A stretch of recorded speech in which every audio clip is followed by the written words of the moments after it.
Oi, gente, tudo bem? Hoje eu tenho uma pergunta para você. Você sabe o que é texto? Essa pergunta ela pode parecer bastante corriqueira. E isso acontece porque o texto faz parte do nosso cotidiano desde que a gente nasceu.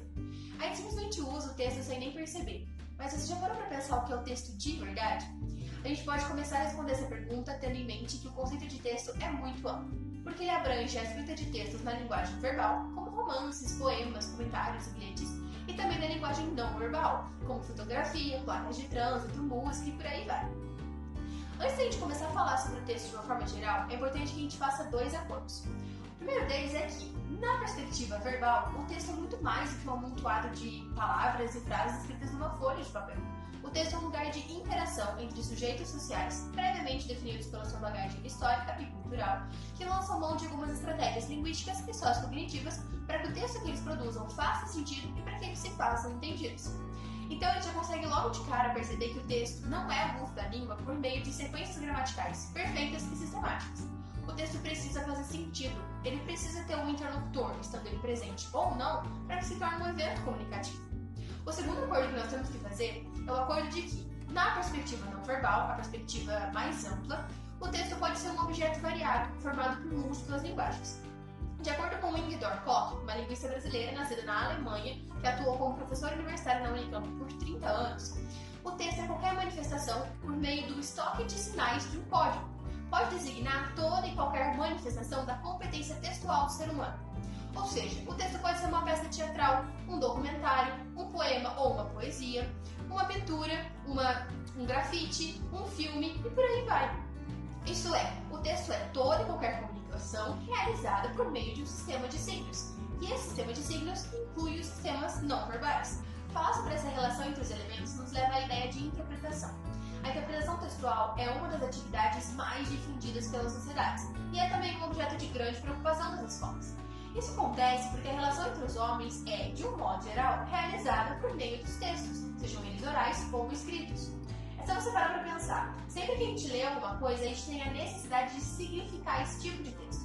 Então, interpretar não é uma prática restrita às escolas. É, na realidade, uma necessidade da vida humana, da qual nós não podemos fugir. Pode parecer um pouco difícil, né? Mas fica tranquilo que não é não. O texto é, basicamente, um trabalho complexo que envolve saberes armazenados na memória e também um processo interativo. Em outras palavras, a gente pode dizer que o texto é a materialização máxima do trabalho que nós conseguimos fazer com a língua verbal e também com outros tipos de linguagem em uma situação de interação social. É por isso que quando nós lemos um texto, é muito importante que a gente leve em consideração tudo isso que foi dito anteriormente, porque só assim ele vai fazer sentido. Agora eu vou te fazer uma pergunta. Quem aqui nunca leu um texto, o mesmo texto, com um outro colega, e quando vocês discutiram sobre a interpretação desse texto, vocês perceberam que chegaram a uma conclusão diferente? Acredito que todo mundo, né? Mas você sabe por que isso acontece? Isso acontece porque a interpretação é subjetiva. É por isso que é muito importante que nós façamos questionamentos sobre as condições de produção de uma escrita. Por exemplo, quem produziu o que naquele texto? Para quem aquele texto foi produzido? Quais eram os objetivos e as intenções de quem produziu aquele texto? Se o autor conhecia o seu interlocutor ou não, e no caso de não conhecer, quais as suposições que esse autor fez sobre o que o seu interlocutor sabe ou não sobre o assunto. Você pode perceber que todas essas condições de produção têm alguma coisa a ver com o interlocutor. Isso tudo porque escrever sempre pressupõe um leitor. Aqui é importante que a gente destaque que o nosso objeto de estudo é o texto verbal, justamente porque a preocupação máxima do nosso canal é com o aprendizado da escrita. É por isso que nós vamos trazer ainda vários assuntos relacionados à escrita. Por exemplo, o que é necessário saber e o que é necessário considerar para uma escrita.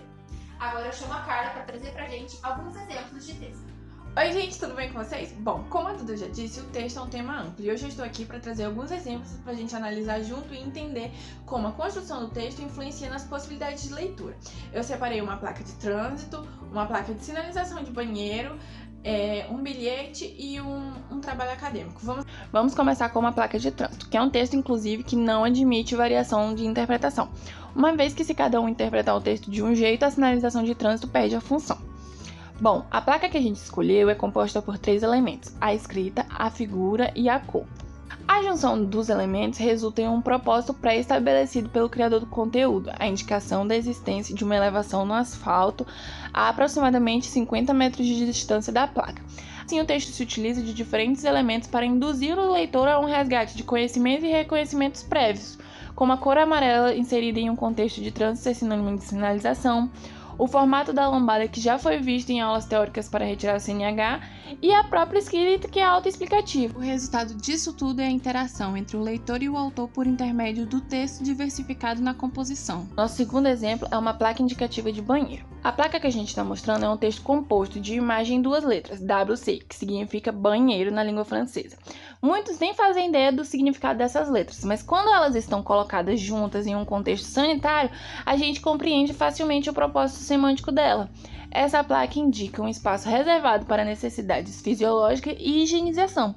Além disso, o desenho de um homem sentado em meia-lua acima das letras reduz o contexto e amplia a interpretação da placa, que se refere à existência de não apenas um banheiro, mas um banheiro adaptado para deficientes físicos.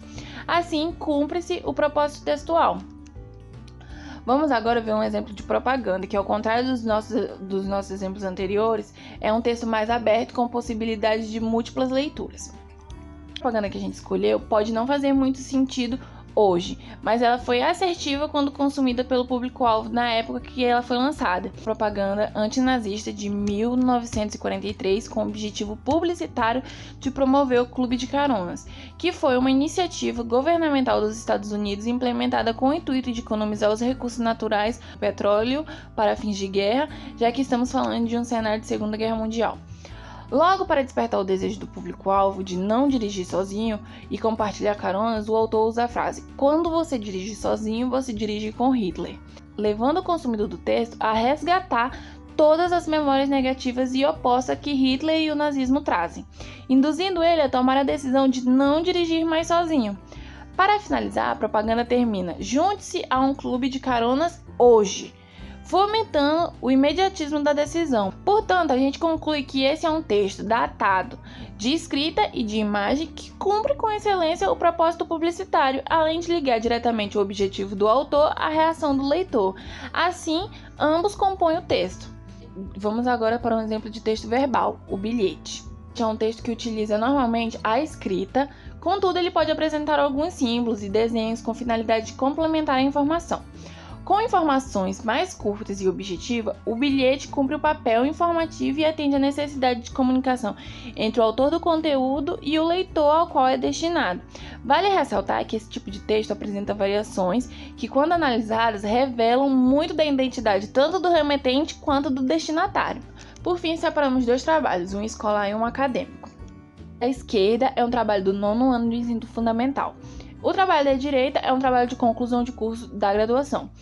Como exemplificado nas imagens, há uma crescente em carga teórica, o que interfere na construção desses textos e na utilização de intertextos. Porém, a pluralidade dos elementos se mantém. Dessa forma, a gente reconhece uma relação de comprovação entre o autor e o leitor, em que o autor se organiza textualmente a fim de comprovar seu posicionamento ao leitor. Se você tem alguma dúvida sobre esses exemplos, deixa aqui nos comentários que a gente vai ficar super feliz em responder. Bom, gente, agora que a gente já entendeu que a construção do texto influencia nas possibilidades de leitura que ele proporciona, chegou a hora do desafio de hoje, que é um garimpo. Você vai garimpar aí na sua casa diferentes tipos de texto e analisar, igual a gente fez com os exemplos, como ele foi construído. Se ele usou linguagem verbal ou não verbal, se ele usou linguagem verbal e imagens, e buscar entender como esses elementos influenciam a leitura do possível alvo desse texto. Fechou? Bom, se você tem alguma dúvida, deixa aqui nos comentários ou manda lá no nosso direct que a gente vai ficar super feliz em responder. Se você gostou desse vídeo, deixa seu like, aproveita, se você ainda não é inscrito, se inscreve no nosso canal, ativa o sininho para receber notificações dos próximos vídeos e até domingo que vem!